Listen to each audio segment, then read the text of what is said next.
la façon dont la corruption des mineurs à travers le monde est aujourd'hui organisée par l'Organisation des Nations Unies. C'est l'ONU, à l'heure actuelle, qui diffuse toute cette horreur que nous a largement décrite Judith, et largement, je veux dire, on pourrait en dire beaucoup plus, mais qu'elle nous a si brillamment décrite. Voilà. Figurez-vous qu'en novembre 2006, ça n'est pas très vieux, a eu lieu en Indonésie une réunion de 26, autoproclamés brillants experts, c'est leur rapport qu'il dit, des brillants experts en droits humains, ils se sont réunis à Jogjakarta. Une ville, au début, je croyais que c'était Jakarta, c'est Jogjakarta. Et les principes qui ont été publiés à l'issue de cette réunion de sexperts, comme dirait notre amie Judith, il y a les experts et les sexperts, ces principes disent que ils doivent être élaborés pour l'application du droit international en matière d'orientation sexuelle et d'identité de genre. C'est-à-dire que l'ONU va se faire le relais d'une réunion de sexperts qui veulent appliquer les droits de l'homme, les droits humains, à l'orientation sexuelle et l'identité de genre, qui ne doivent pas être à l'origine de discrimination ou d'abus. Ces principes ont été adoptés à l'unanimité. Que dit cette réunion à propos de ce qu'est l'orientation sexuelle? L'orientation sexuelle, disent-ils, fait référence à la capacité de chacun de ressentir une profonde attirance émotionnelle, affective et sexuelle envers des individus du sexe opposé, du même sexe ou de plus d'un sexe.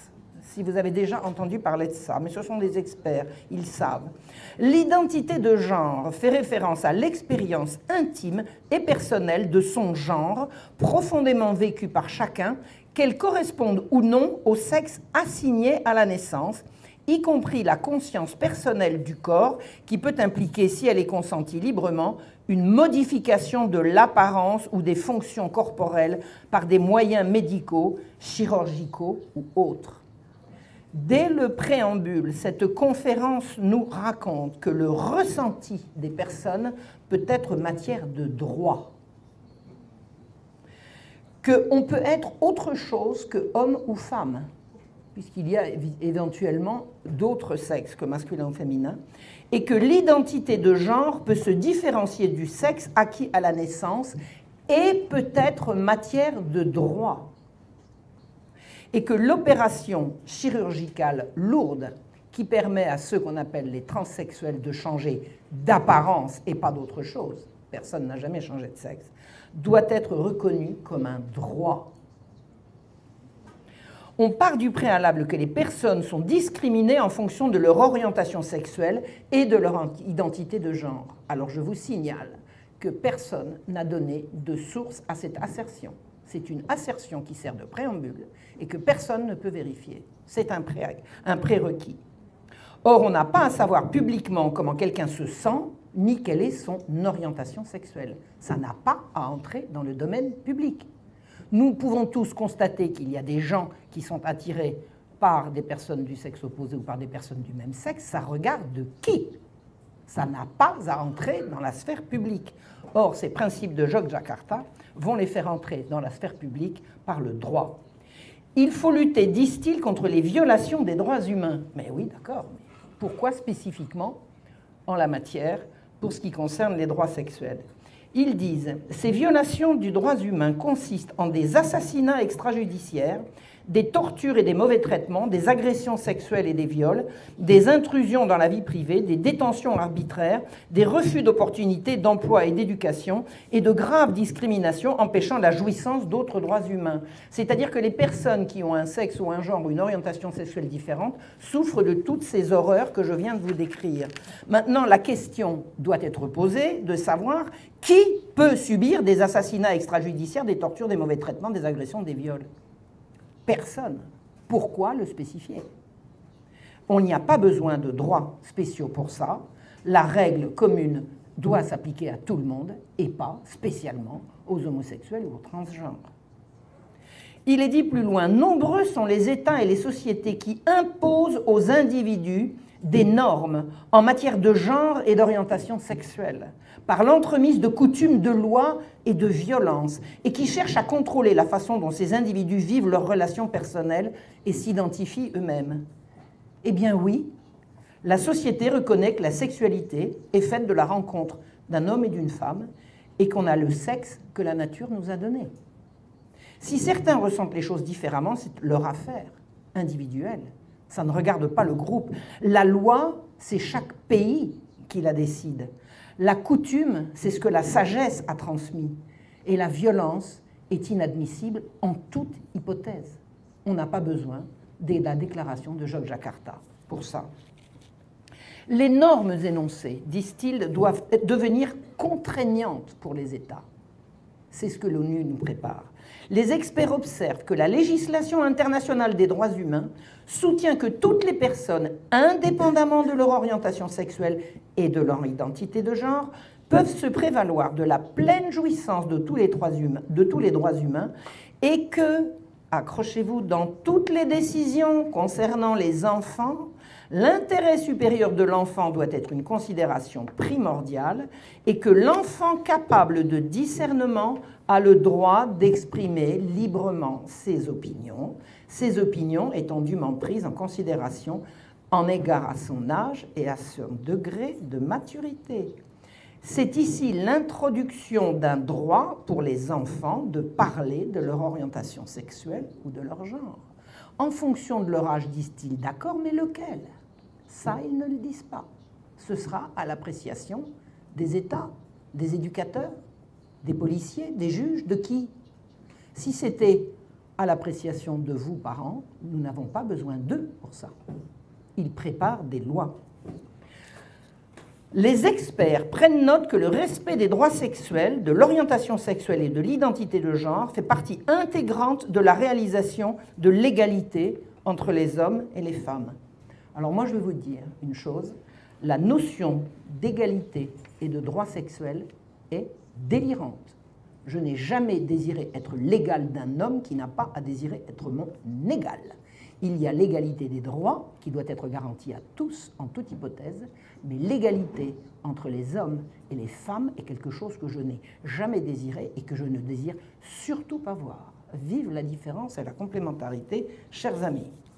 Les États doivent prendre des mesures pour parvenir à l'élimination des préjugés et des pratiques coutumières fondées sur l'idée de l'infériorité ou de la supériorité de l'un ou l'autre sexe ou d'un rôle stéréotypé des hommes et des femmes. De quel droit décide-t-on qu'une coutume doit être éradiquée? Qui décide de ce qui est considéré comme inférieur ou supérieur? Qui a dit ça? En quoi les rôles attribués aux hommes ou aux femmes relèvent-ils de stéréotypes et pas de la sagesse ou de la tradition ou de la culture ou de la religion ou de la civilisation? Ces gens veulent tout renverser. Ce préambule entend énoncer de nouvelles normes sans aucun droit ni titre. L'attirance ressentie par une personne pour une autre personne ne regarde pas la loi. Quelques horreurs tirées de ce document épouvantable qui est absolument disponible sur la toile. Principe de Jogjakarta, vous pourrez le trouver en toutes les langues. Écoutez bien. Dans le cadre de la protection contre les abus médicaux, c'est bien de reconnaître qu'il existe des abus médicaux. Écoutez bien, les États devront garantir qu'aucun enfant ne voit son corps irréversiblement altéré par des pratiques médicales visant à lui imposer une identité de genre sans le consentement total, libre et averti de l'enfant, conformément à son âge et à sa maturité, et suivant le principe selon lequel, dans toutes les situations impliquant des enfants, l'intérêt supérieur de l'enfant doit être une considération primordiale. On est en train d'expliquer ici que si un enfant est d'accord, on peut l'opérer pour lui faire changer d'apparence sexuelle. C'est ça que ça veut dire. Et on ne dit pas à quel âge. Les principes de Jogjakarta préparent la promotion de l'homosexualité et de l'inversion sous toutes ses formes, y compris de la manière chirurgicale irréversible que représentent les opérations transgenres. Et il les ouvre aux enfants, si les enfants sont d'accord. En 2008, l'ONU a promu un autre document édité par la Fédération internationale du planning familial, l'IPPF.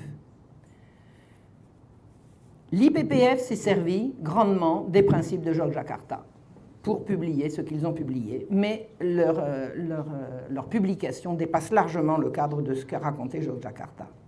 Ils disent, cette déclaration des droits sexuels, alors les droits sexuels, est-ce que vous imaginez une aberration pareille? Alors, en 2 mots, il n'y a pas de sexe sans sexe opposé et il n'y a pas de rapport sexuel sans l'autre. Donc avoir des droits sexuels, c'est avoir des droits sur l'autre. C'est contraire à la notion même de droit. C'est une aberration. Ils disent dans leur préambule, il faut préserver le droit de connaître et de jouir d'une sexualité indépendante de la reproduction et d'une reproduction indépendante de la sexualité. La deuxième partie de la proposition, ça s'appelle le transhumanisme. On va fabriquer des bébés dans des éprouvettes et des utérus artificiels. Et la première partie de la proposition, c'est le sexe n'a plus rien à voir avec la transmission de la vie. À quel titre ont-ils décidé ça? Qui leur a donné autorité pour décider une chose pareille? Et la conséquence de cette folie, c'est qu'ils en font un droit qui va introduire un juge et un policier dans la vie intime des gens. Sinon, ce n'est pas un droit.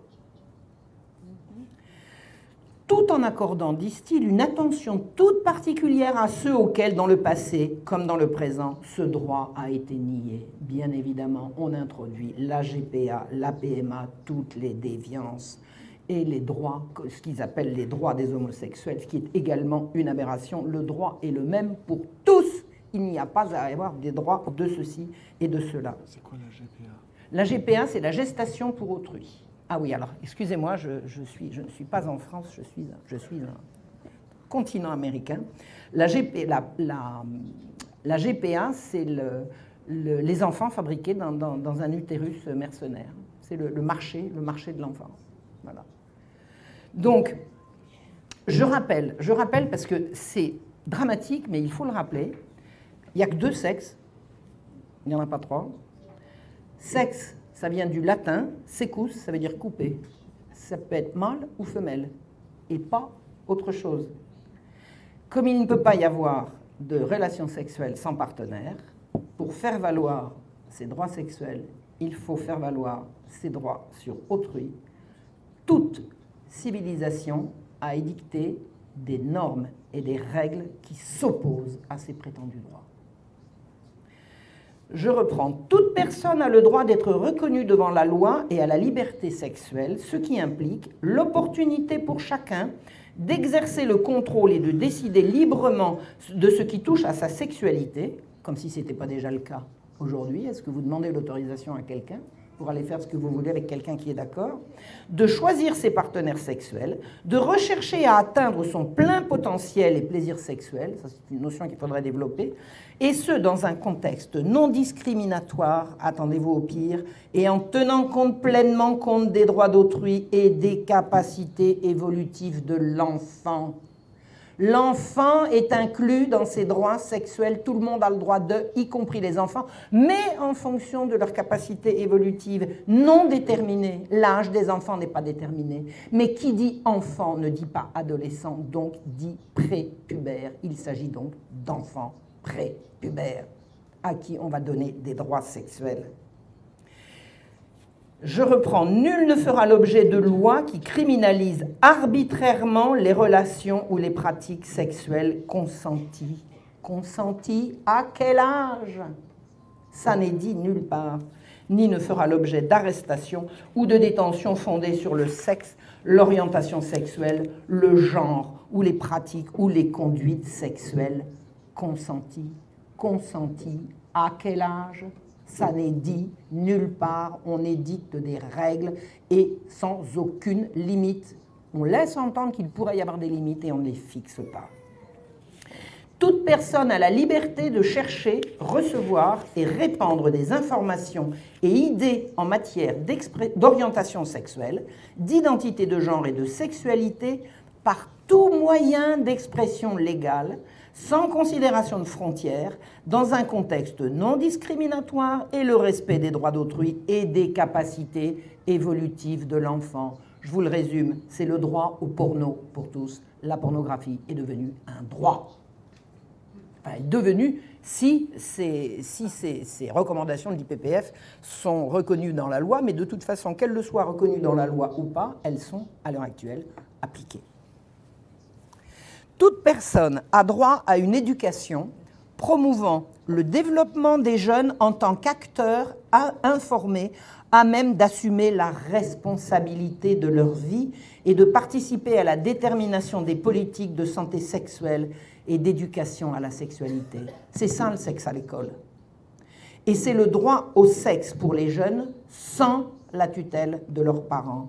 Les jeunes doivent devenir des acteurs informés à même d'assumer la responsabilité de leur vie. On passe par-dessus l'autorité des parents et on élimine l'autorité des parents en faisant pour les enfants un droit de décider pour eux-mêmes tout ce qui va toucher à leur sexualité. Toute personne, disent-ils, a le droit d'avoir ou non des enfants biologiques ou adoptifs. Qu'est-ce que c'est le droit d'avoir des enfants adoptifs si ce n'est le droit d'avoir des droits sur les enfants des autres? Le droit d'adopter vous donne un droit sur les enfants que vous n'avez pas fait, c'est-à-dire des enfants qui ont été faits par quelqu'un d'autre. À quel titre? Dans quelles conditions? Un droit sur les enfants des autres. Toute personne a le droit de s'engager librement avec son plein consentement dans le mariage ou dans toute autre modalité de couple civil disponible, suivez mon regard, dans un contexte non discriminatoire et en tenant pleinement compte des capacités évolutives de l'enfant. Les enfants auraient donc le droit de se marier.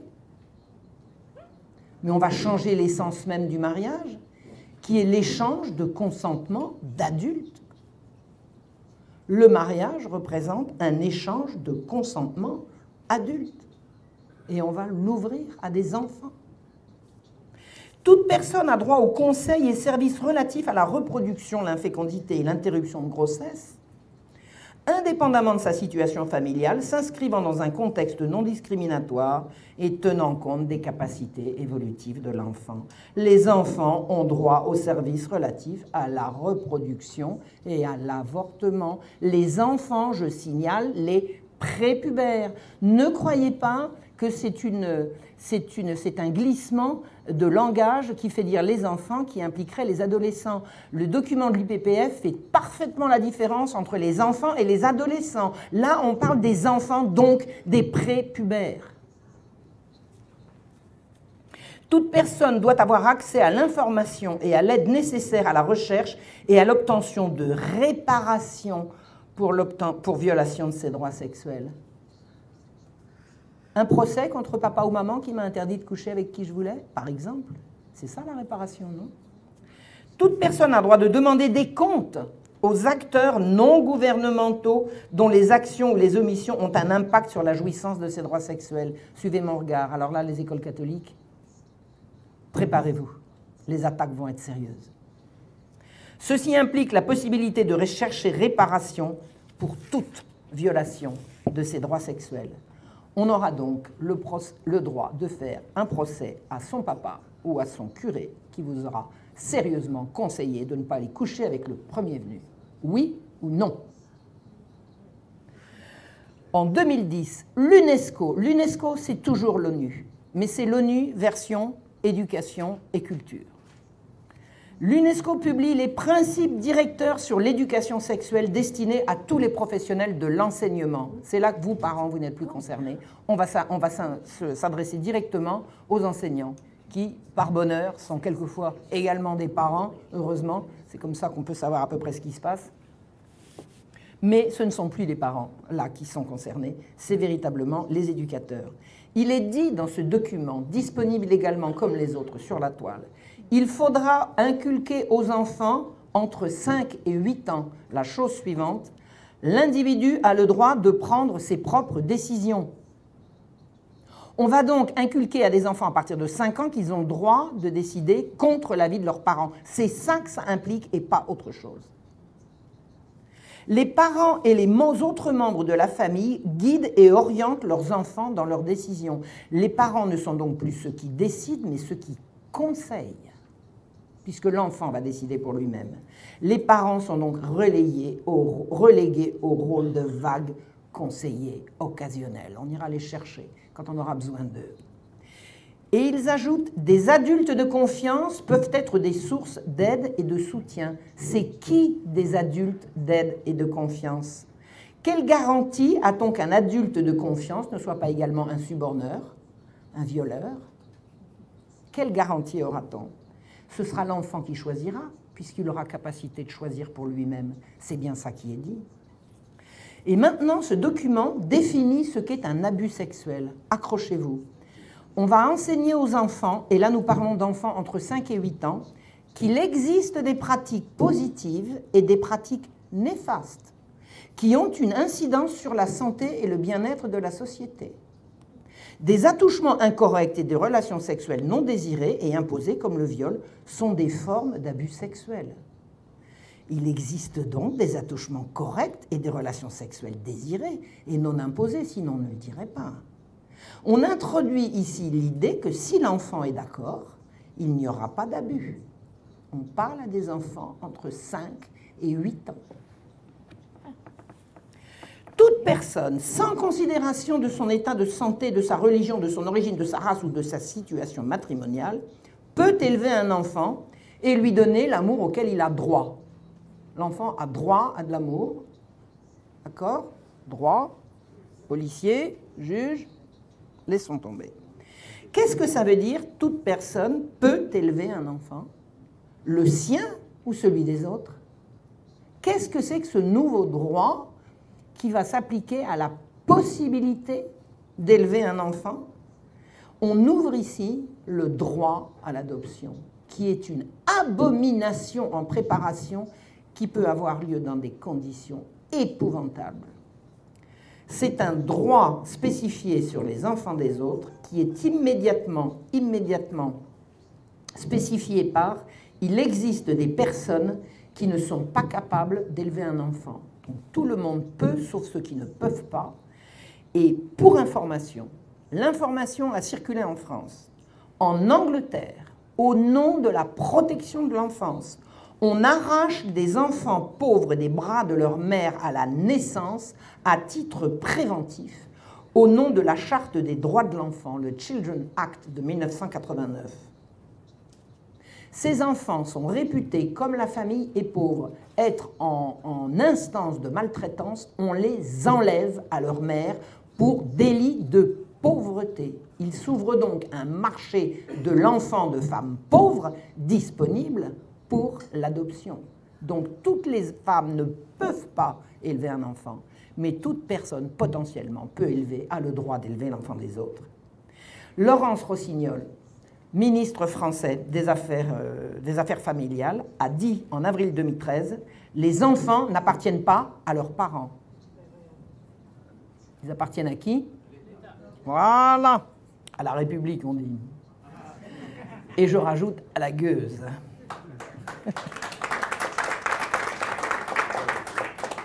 En Suède, on enlève des enfants à l'aide de la police qui encadre des services sociaux à des parents qui ont menacé leurs enfants de leur donner la fessée s'ils continuent de faire un caprice. Un enfant dans une cour de récréation raconte que sa maman lui a dit « si tu continues, je te donne la fessée ». Le soir même, cet enfant est arraché à sa famille par les services sociaux et la police. On appelle ça le droit des enfants. Le droit des enfants, c'est la fin de la protection des enfants au nom de la protection des enfants. Maintenant, voyons ce que nous dit l'Organisation mondiale de la santé, autre agence des Nations Unies qui s'occupe cette fois-ci de notre santé. L'Organisation mondiale de la santé a publié en 2010, nous rapprochons d'aujourd'hui, les standards pour l'éducation sexuelle. Voilà, les standards pour l'éducation sexuelle, quelles vont être les normes, les règles appliquées en matière d'éducation sexuelle. Alors, Ce que je ne vous ai pas dit quand je vous ai parlé des droits sexuels de l'IPPF, c'est que l'éducation sexuelle fait partie de tous ces droits sexuels. On a droit à l'éducation, l'éducation, l'éducation. Donc maintenant, l'Organisation mondiale de la santé va nous donner, va nous expliquer ce que sont ces standards. Alors, je pourrais vous en parler pendant 1 heure, je vais juste vous soutirer un tout petit extrait avec un préalable. Le préalable est le leur. Ils disent « La psychologie, et plus spécialement la psychologie du développement, montre que les enfants naissent sexués. » Merci, Monsieur Kinsey. Merci, Judith, de nous l'avoir montré. Il est évident que la seule source de cette assertion, c'est Alfred Kinsey. Et c'est repris par l'Organisation mondiale de la santé qui va nous abreuver d'éducation sexuelle selon ces critères-là. L'éducation sexuelle, disent-ils, commence dès la naissance. Encore une fois, merci Judith. En quel honneur ça commence à la naissance? Surtout en quelle langue éduque-t-on des enfants dès la naissance? Avec les mains ou avec autre chose? L'éducation sexuelle, disent-ils, est basée sur des informations précises et scientifiquement étayées. Pour la science, c'est Kinsey et rien d'autre. Je n'y reviendrai pas. L'objectif de l'éducation sexuelle est de favoriser le respect de la diversité sexuelle et des différences entre les sexes, ainsi que la prise de conscience de l'identité sexuelle et des rôles socialement associés au genre. Tout ça, c'est de l'idéologie. La diversité sexuelle, c'est l'introduction de l'homosexualité comme une norme dont nous a parlé Judith et qui a été préparée par les principes de Yogyakarta.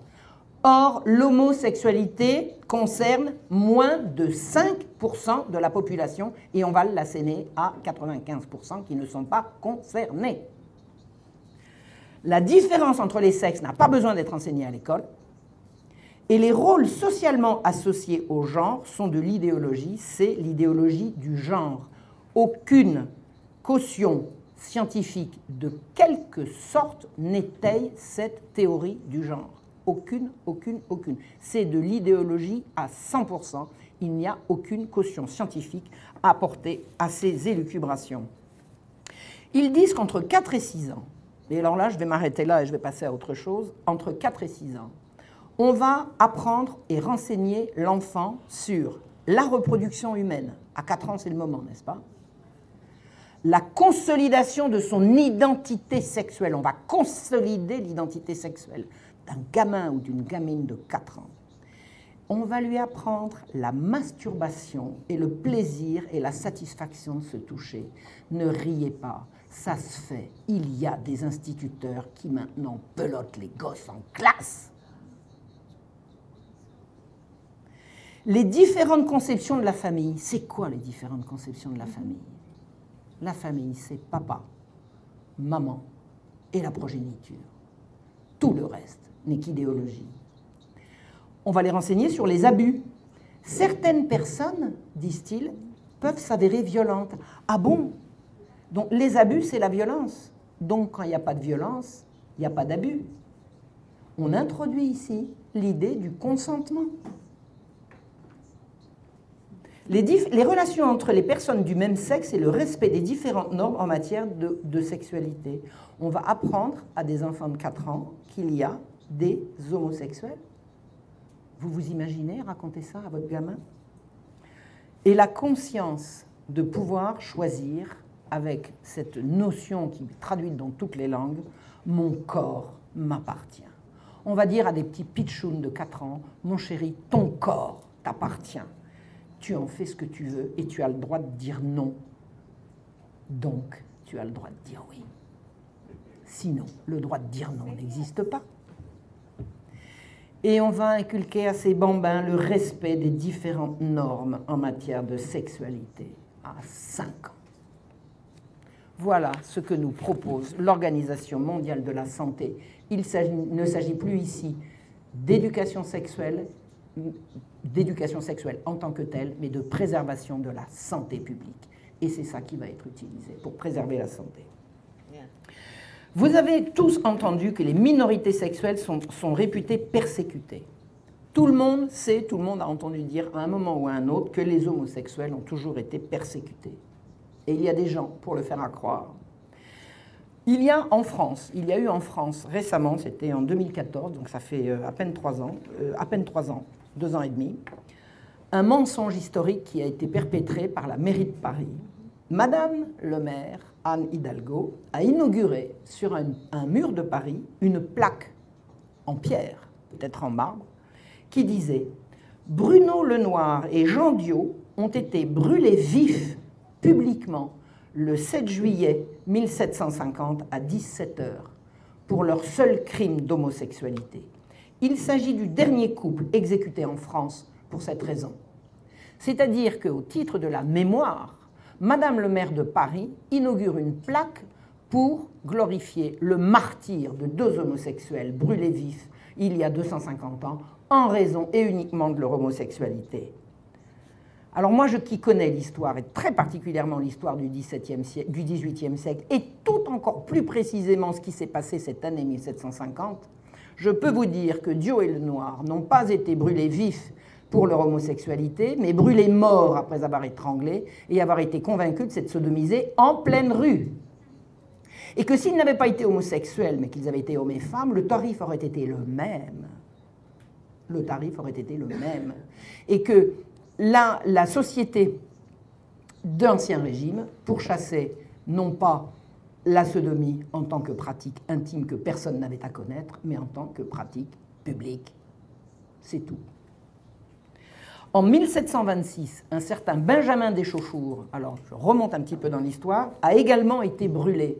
Et un homosexuel de renom, académicien, écrivain, auteur reconnu qui est décédé maintenant, a écrit en 1978. Ce monsieur s'appelait Dominique Fernandez, et comme j'ai travaillé dans l'édition comme secrétaire, je l'ai rencontré. J'ai croisé ce monsieur tout à fait délicieux, et qui a écrit « Une chaîne ininterrompue nous unit à Étienne Benjamin d'Échauffour qu'on brûla vif sur la place de Grève et dont les cendres furent dispersées au vent pendant que ses biens étaient acquis au roi. » C'est-à-dire que d'Échauffour, pour un militant de la cause homosexuelle en 1978, était également un martyr qu'on a indignement brûlé vif en raison de son homosexualité. C'est ça, la persécution qu'ont subie les homosexuels sous l'Ancien Régime. Eh bien, je vais vous dire, moi, ce que je sais de Benjamin d'Échauffour, puisque j'ai lu son procès. Il n'a pas été brûlé vif, mais mort également, ce qui n'est quand même pas le même tarif. Brûler vif quelqu'un ou brûler son cadavre, ça n'est pas pareil. Il a donc été étranglé, et l'étranglement par un bourreau sur le bûcher avant qu'on l'allume, j'aime autant vous dire que c'était vite fait, bien fait. C'était quick, et en une fraction de seconde, le condamné passait de vie à trépas. C'est donc également son corps mort qu'on a brûlé, et pas lui. Eh bien, ce Benjamin d'Échauffour était coupable de sodomie sur enfant enlevé. Et il faisait commerce de sodomie avec meurtre et mutilation. C'était un pédocriminel de réseau. C'était certainement pas une victime. Il n'y a pas eu de victime Benjamin d'Échauffour, mais un criminel, pédocriminel, abominable, abominable. Et j'ai lu les témoignages de parents dont il a enlevé les enfants. C'est insoutenable. L'historien Maurice Levert a écrit sur la police des mœurs et les procès faits aux homosexuels, précisément sur la période. Il dit que sur 650 000 habitants qu'avait Paris, il y avait 25 000 sodomites. Ils étaient surveillés au même titre que les prostituées pour leurs activités de drague et pas pour ce qu'ils faisaient à domicile. Ils devenaient tous des indicateurs de police et aucune recherche privée n'était faite et aucun type de harcèlement n'était fait. Il s'agissait du domaine public, le domaine sur lequel la police avait juridiction. La sodomie de groupe et publique était bien évidemment réprimée et sévèrement, comme on vous le dit, et il n'y a eu dans tout le siècle que 7 exécutions de sodomites sur la place publique, dont 2 seules l'ont été pour sodomie entre adultes consentants, c'était Diot et Lenoir. Dans tous les autres cas, il y avait viol, abus ou détournement de mineurs. Voilà. Donc c'est tout ce qu'il faut savoir sur... Enfin, c'est pas tout ce qu'il faut savoir, mais c'est ce qui est important de savoir sur la façon dont les homosexuels auraient été harcelés, pourchassés et martyrisés sous l'Ancien Régime. Voilà.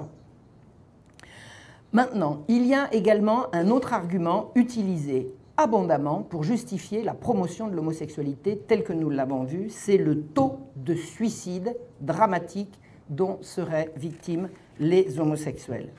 Je voudrais vous dire que l'inénarrable Madame Belkacem, jusqu'à il y a peu de temps ministre de l'Éducation nationale, en visite dans un collège en 2012, a dit à des enfants, à des adolescents qui n'en croyaient pas leurs oreilles, c'est la même chose d'être hétérosexuel et homosexuel, il n'y a pas une situation entre les deux qui soit anormale. 2 ans plus tard, le ministre de l'Éducation, devenu ministre de l'Éducation, elle écrit « La lutte contre l'homophobie en milieu scolaire, public comme privé, doit compter au rang de vos priorités. » La priorité, c'est plus d'apprendre à lire et à écrire, c'est à lutter contre l'homophobie. Je souhaite ainsi que vous accompagniez et favorisiez les interventions en milieu scolaire des associations qui luttent contre les préjugés homophobes, dès lors que la qualité et la valeur ajoutée pédagogique de leur action peuvent être établies. Établies par qui? Établies par qui? Pas par les parents. Une émission de télévision de grande écoute nous dit au journal de 20 heures, chaque année, 30% des homosexuels de 16 à 25 ans essayent de se suicider. Un homosexuel sur 3 tente de se suicider en France. Vous imaginez l'horreur. Il faut donc faire quelque chose, tout le monde sur le pont. Sur le site du ministère de l'Enseignement et de la Recherche, là je vous parle de la France, je ne vous parle plus des Nations Unies, mais de mon pays, des études concluent que l'attitude hostile envers les homosexuels, qu'on appelle l'homophobie, est responsable d'un taux de suicide accru chez les jeunes qui en sont les victimes. Il faut donc lutter contre l'homophobie et toutes les phobies répertoriées. Homophobie, gayphobie, biphobie. Biphobie, c'est le plus drôle. Biphobe. Non mais attendez, biphobe. Il y a des gens, ils sont biphobes. Alors, je comprends, il y a des gens, ils sont ils sont homosexuels, et il y a des gens qui sont biphobes. Bon, allez, moi, je suis biphobe. Vous, je sais pas. Ça me plaît, biphobe. Judith, are you biphobe? Maybe tomorrow. On va faire un club, le club des biphobes. Deux études ont été retenues pour faire cette assertion. C'est SOS Homophobie, c'est-à-dire une organisation militante homosexuelle, et le collectif des associations étudiantes LGBT d'Île-de-France. C'est-à-dire qu'ils déterminent une politique à partir de données qui sont fournies par des militants. C'est sérieux comme travail. Maintenant, existe-t-il d'autres sources fiables sur cette fameuse... Non, je ne vais pas pouvoir terminer dans 5 minutes. J'ai encore vraiment... Excusez-moi, je voudrais en dire plus. Est-ce que vous m'accordez un peu plus que les 5 minutes qui me restent? Merci, Marie. J'ai essayé de raccourcir ce matin mon exposé, mais je crois que j'ai vraiment envie de tout dire parce que Judith m'a donné envie de tout dire. Voilà. Alors... il existe une autre source, d'autres sources dont peuvent se servir des gouvernements pour parler de ce fameux taux de suicide inquiétant. Parce que, alors personnellement, si effectivement il y a une catégorie de la population qui suicide plus que les autres, j'estime normal que les autorités fassent quelque chose. Ça, je veux dire, c'est normal, c'est recevable. Alors, il y a l'Institut national de prévention et d'éducation à la santé, c'est l'INPS, c'est le INPES, un organisme de veille sanitaire. Donc c'est quelque chose de tout à fait officiel. Alors qu'est-ce qu'ils disent? Des travaux menés à l'étranger puis en France, alors ça c'est les documents officiels du ministère, des travaux menés à l'étranger puis en France ont mis en évidence des prévalences de suicides plus importantes dans la population lesbienne, gay et bisexuelle, et ils ont identifié la discrimination comme un facteur associé à une importante souffrance psychologique qui peut se traduire par des tentatives de suicide. Mais c'est intéressant comme source, il n'y a pas de chiffres, ni absolu ni relatif, il n'y a pas de date d'enquête, il n'y a pas d'échantillonnage. Et les résultats de cette enquête sans date ni chiffre ni rien du tout, c'est que vaguement on peut dire que ça peut se traduire par des tentatives de suicide. Combien en fait? Mais c'est creux, c'est vide, c'est pas de l'information ça. Une information c'est qui, quoi, quand, combien, où et la source. C'est pas une information. Avec ces approximations non sourcées, on explique que l'homophobie tue, qui, quoi, quand, comment. Et il faut lancer, pour lutter contre, de gigantesques et coûteuses campagnes nationales en direction des étudiants, en direction des élèves et en direction des tout-petits. Il existe d'autres sources que les sources françaises. Je les ai cherchées. Ils disent, toujours à l'INPS, les enquêtes internationales menées en population générale confirment l'existence d'un risque plus élevé de tentatives de suicide parmi les minorités sexuelles en comparaison des hétérosexuels exclusifs. Qui a dit ça? Des experts internationaux. Qui, quand, comment, où? Pas de source, pas de chiffres, pas de données, rien, c'est vide, c'est creux. Ce sont des informations, des affirmations absolument fallacieuses. Une information sans source n'est pas une information. Une information, c'est ce qui est sourcé. En information, en journalisme, comme en histoire. Et je connais les deux métiers. Donc c'est tout ce dont on dispose pour lancer des campagnes. Ce sont de brumeuses allégations non sourcées. Et si les jeunes homosexuels sont plus souvent tentés par le suicide que par les autres, admettons, comment prouve-t-on que c'est la faute des homophobes? Puisque c'est bien ça dont il s'agit. Un rapport a été remis au ministère de l'Éducation nationale en juin 2013. Le mal-être à l'adolescence, souvent ordinaire à cette période de la vie, est particulièrement accentué chez les jeunes homosexuels, gays et lesbiennes. Toujours pas de source. Il peut être la cause principale de l'échec scolaire et de comportements à risque, voire conduire au suicide. Il peut être et pourrait éventuellement. Ce mal-être provient souvent des LGBT-phobies, rejet des personnes homosexuelles ou de l'homosexualité, dont ces jeunes sont parfois victimes dans le cadre scolaire, familial ou social en général. C'est tout ce dont on dispose pour lancer ces campagnes. Le rapport le plus officiel sur le sujet convient que le mal-être des jeunes homosexuels peut être la cause principale, ce n'est donc pas sûr, de comportements à risque, dont le suicide. Et cela provient souvent, mais pas toujours, des LGBT-phobies dont ces jeunes sont parfois victimes. Pour résumer, les jeunes homosexuels sont mal dans leur peau au point que certains d'entre eux se suicident, et la raison provient, le cas échéant, occasionnellement, du rejet que leur expriment parfois leurs camarades ou leurs proches. Et bien maintenant, on va lancer des grandes campagnes contre l'homophobie, avec des armes pareilles. Il se trouve que quelques travaux sérieux ont été faits aux États-Unis notamment, dans une école de droit californienne qui s'appelle Williams Institute, qui a vraiment enquêté. Alors là, ce n'était pas de l'enquête à la Kinsey, hein, c'était de l'enquête à l'école de droit. Ils ont dit environ 3,5% des adultes se considèrent comme homo ou bisexuels. La répartition entre bi et homosexuels donne 1,8 au premier et 1,7 au second. Ce qui laisse le modeste chiffre de 96,5% de la population qui n'est pas concernée par les émois d'une sexualité hors norme. Et c'est cette majorité de 96,5% qui est visée par les campagnes de sensibilisation à la lutte contre l'homophobie et au drame du suicide des jeunes homosexuels dont personne ne connaît la teneur ni le nombre. Alors, le Williams Institute, je ne l'ai pas noté là, mais je l'ai en mémoire, a également, dans le même temps, fait une enquête pour savoir combien les gens croient qu'il y a d'homosexuels dans leur environnement. Donc, le chiffre réel, c'est 3,5, et les gens croyaient que c'était au-dessus de 25%. 25%. How do you say? 25%. Voilà, 25%, c'est ça.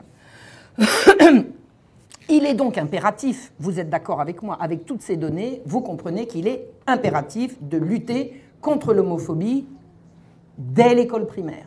Dès l'école primaire, puisque c'est là que ça commence.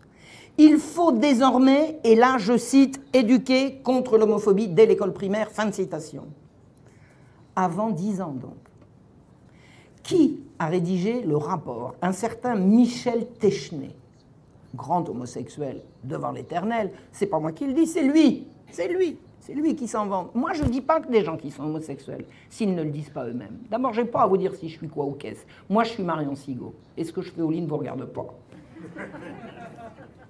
Donc, Michel Techenet a publié un rapport sous l'égide du Syndicat national unitaire des instituteurs et professeurs des écoles, c'est-à-dire un syndicat d'instituteurs. Mon Dieu, les instituteurs qui m'ont enseigné, ils sont morts depuis longtemps, ceux qui m'ont appris à lire, à écrire, à compter, à connaître le français correctement, à l'écrire sans faute d'orthographe, à faire des calculs de tête. Ces malheureux instituteurs doivent se retourner dans leur tombe.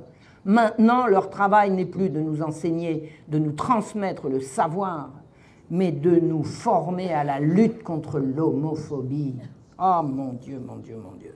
Et ce syndicat d'instituteurs, à savoir M. Techenet, écrit « Les équipes d'école doivent prendre conscience de la nécessité d'agir très tôt pour combattre les stéréotypes et les comportements discriminatoires et pour que ne se fichent pas dans les esprits les convictions de hiérarchie des êtres et des sexualités. Les hiérarchies des sexualités. Il est hors de question d'apprendre à des enfants qu'il y a des homosexuels et des hétérosexuels et que les uns sont plus normaux que les autres.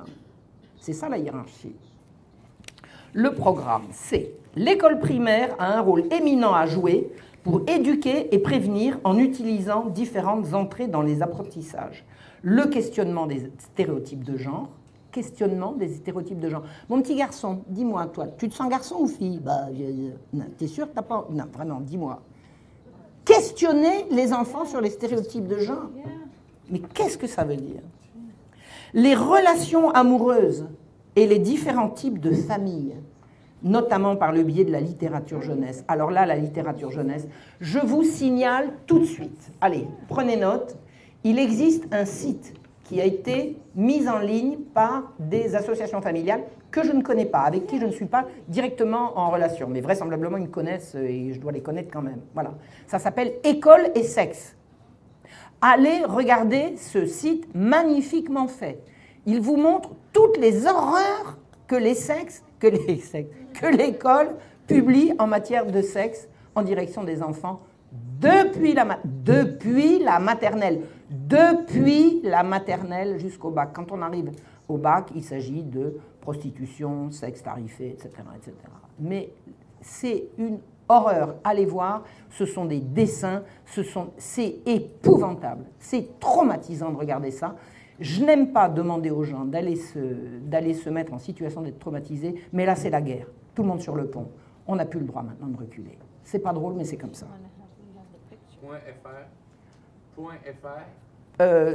écoleetsexe.fr. Et c'est là que je voudrais vous montrer, merci Judith, voilà, je voudrais vous montrer une image de, un instant, je vous dirai quand, une image de ce que, en Suisse, parce que moi je vous parle de la France, mais la Suisse, l'Allemagne, la Belgique sont concernés par les mêmes textes, dans la même langue en l'occurrence, la Suisse, des parents suisses ont manifesté, se sont révoltés contre l'introduction de ce qu'ils appelaient une sex toys dans les écoles primaires, des intervenants extérieurs, c'est-à-dire pas des gens de l'éducation nationale, mais des intervenants extérieurs, on a compris qui c'était, passer d'école en école et de classe en classe pour procéder à l'éducation des enfants en la matière. Et alors, on essaie de faire charger? Non, c'est bon, c'est la lampe de déchauffement. Alors, dans une seconde, vous allez voir. C'est ça qu'on montre dans les écoles primaires en Suisse. Ce sont des peluches. Ce sont des peluches. C'est pas moi qui ai inventé un truc pareil. Alors ça a été retiré. Ça a été retiré pourquoi? Parce que les parents ont fait des manifestations. Mais si les parents n'étaient pas venus faire des manifestations, ça continuait. C'est-à-dire que c'est entré dans l'école derrière le dos des parents. Et derrière, vraisemblablement, le dos des professeurs également. Alors, je voudrais vous signaler qu'un de mes amis qui est enseignant dans une école privée sous contrat en France, c'est-à-dire une école catholique, oui, c'est bien de... Voilà, on n'a pas besoin d'avoir ça sous les yeux.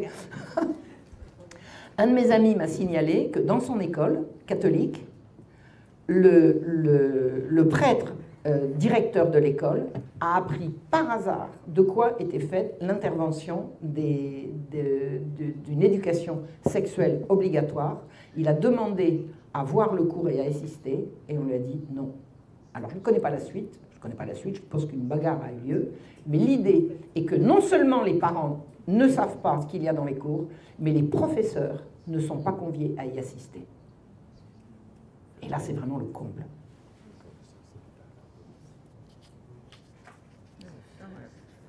Voilà, alors, ça va toucher à sa fin, j'espère que, voilà. Alors, le rapport qui valide la théorie du genre, alors Madame Vallaud-Belkacem, la ministre, elle a dit la théorie du genre n'existe pas. La théorie du genre n'existe pas. Alors c'était un jeu de mots parce qu'il y a les études de genre, la théorie n'existe pas mais les études existent. En fait la théorie du genre, elle est validée depuis l'Institut Kinsey, puisque l'Institut Kinsey, c'est l'institut de recherche sur le sexe et le genre. Voilà. Bon, donc la théorie du genre, elle existe bien. L'idée selon laquelle on n'est pas soit mâle, soit femelle, mais on peut être les deux et puis on peut passer de l'un à l'autre, tout ça, c'est absolument référencé absolument partout. Et Michel Techenet, donc dans son rapport en direction des instituteurs, il dit « Les études de genre nous enseignent que l'hétérosexualité, écoutez bien, parce que ça vaut de l'or, loin de découler du sexe biologique ou de l'identité sexuée, n'est pas la forme naturelle de la sexualité, mais sa forme dominante, dans le sens où le système social la produit, la légitime et stigmatise et infériorise socialement celles et ceux qui s'en écartent. C'est-à-dire que l'hétérosexualité stigmatise l'homosexualité, vous êtes d'accord? Ne stigmatisant, attendez, stigmatiser, ça veut dire quoi? Mais ils sont fous. Et puis stigmatiser, c'est pas bien. Donc, ça stigmatise, stigmatiser, c'est mal, donc on va arrêter de stigmatiser. L'objectif, dit-il, est de faire approcher par tous les élèves la légitimité et la réalité des relations homosexuelles, quelles que soient les idées reçues de chacun. Et bien voilà, ça s'appelle bien la promotion de l'homosexualité à partir de l'école primaire. Voilà à quoi va servir l'école et à quoi vont servir désormais les instituteurs. Dans le site École et sexe, toutes les perversions sont expliquées en dessin et en couleur aux élèves de la maternelle à la terminale. Maintenant, écoutez bien, pour lutter contre un taux de suicide imaginaire, vous avez bien compris que le taux de suicide est imaginaire, ou alors moi je veux bien remettre en question mon assertion selon laquelle c'est imaginaire, mais je veux des chiffres, des dates, des sources. Ça, alors là, si quelqu'un veut m'en trouver, je veux bien revoir ma copie. En attendant, pour lutter contre ce taux de suicide imaginaire, on a tout renversé. C'est la norme qui est devenue perverse. Écoutez ce que dit une certaine Laura Beltran, sexologue. Ah ben si elle est sexologue, elle a été à l'école Kinsey, sinon elle n'est pas sexologue. Elle écrit « Les rôles de sexe caractérisés par une forte hétéronormativité participent de la construction des adolescentes et des adolescents. » Ces gens ne peuvent pas prendre simplement le masculin et inclure le féminin dedans. Il faut toujours qu'ils racontent féminin et masculin. Excuse me, sir, you cannot understand. I will explain to you afterwards. Alors, participent à la construction des adolescentes et des adolescents qui vont chercher à s'affirmer en tant que filles et garçons selon une norme sociale bien établie. Ainsi, les homosexuels ou des homosexuels, avec un E ou sans E, vont être considérés considérés comme des individus en marge et seront donc victimes de discrimination. C'est-à-dire que les homos sont victimes de l'hétéronormativité. Une sexologue découvre que les rôles de sexe sont hétéronormés. Eh ben bravo, j'espère qu'elle a fait des longues études. Oh, yeah. Beautiful, hein? Encore, ok. Le 31 octobre, le 1er 2012, le Premier ministre socialiste a écrit « En France, d'après les dernières enquêtes réalisées, un homosexuel sur 4 a été agressé physiquement. » C'est faux. 1 sur 2 a déjà été agressé verbalement. Source. Les jeunes sont trop souvent victimes de harcèlement en raison de leur orientation sexuelle. Où, quand, comment? Les jeunes sont les plus vulnérables face aux violences homophobes qui sont la cause première du suicide chez les adolescents. Le ministre reprend des données fausses et mensongères. Le Premier ministre et tous les ministres doivent lutter contre l'homophobie, crime condamné par la loi. Pourquoi est-ce que la loi condamne l'homophobie et depuis quand? Depuis la loi Nouchet en 2004. Sébastien Nouchet est un homosexuel qui a été brûlé vif en 2004 uniquement parce qu'il était homosexuel. On a fait une loi spéciale pour lutter contre l'homophobie à cause de l'attentat odieux dont a été victime Sébastien Nouchet, qui, une fois que la loi est passée, il s'est avéré que non seulement l'agression n'avait pas été homophobe, mais qu'il n'y avait pas eu d'agression non plus, il s'était brûlé tout seul en ne faisant pas exprès. Ça veut dire qu'on a fait une loi contre l'homophobie à partir d'un fait divers mensonger et monté en épingle par les lobbies. Et moi, je ne veux pas ni qu'on brûle les homosexuels, ni qu'on brûle les pas homosexuels, moi je veux qu'on brûle personne, d'accord? J'espère que nous sommes tous d'accord là-dessus. Et je n'ai rien personnellement contre les gens qui sont homosexuels. Pourquoi voudriez-vous leur en vouloir? De quoi? C'est pas de ça qu'on parle. C'est pas de ça qu'on parle. Voilà. Maintenant, je voudrais rappeler, et là, je vais essayer de faire en 1 minute. En France, L'article 222-32 du Code pénal dit que l'exhibition sexuelle imposée à la vue d'autrui dans un lieu accessible au regard du public est punie d'1 an d'emprisonnement et de 15 000 € d'amende. Qu'attend-on pour le faire appliquer? L'article 227-22 du même Code pénal punit de 5 ans de prison et de 75 000 € d'amende le fait de favoriser ou de tenter de favoriser la corruption d'un mineur. Que n'applique-t-on? Ces lois. Il y a corruption de mineurs lorsqu'un individu s'efforce de profiter de la jeunesse et de l'inexpérience de sa victime pour l'initier à un vice et s'efforcer de l'en rendre esclave. Que n'applique-t-on? Ces lois.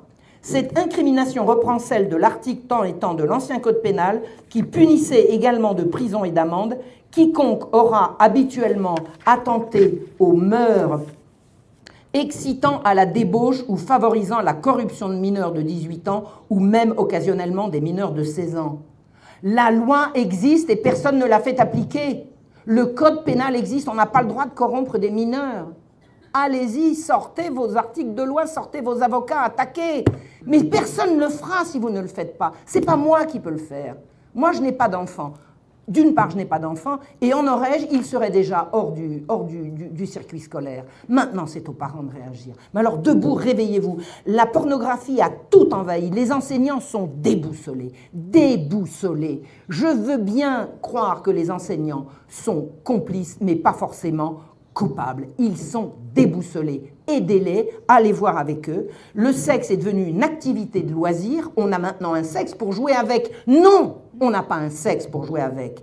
Le sexe doit, et là je termine toutes mes conférences sur le sujet de la même manière, le sexe doit impérativement quitter la sphère publique et revenir au domaine qu'il n'aurait jamais dû quitter, celui du couple, celui de l'intimité et celui du sacré. Je vous remercie.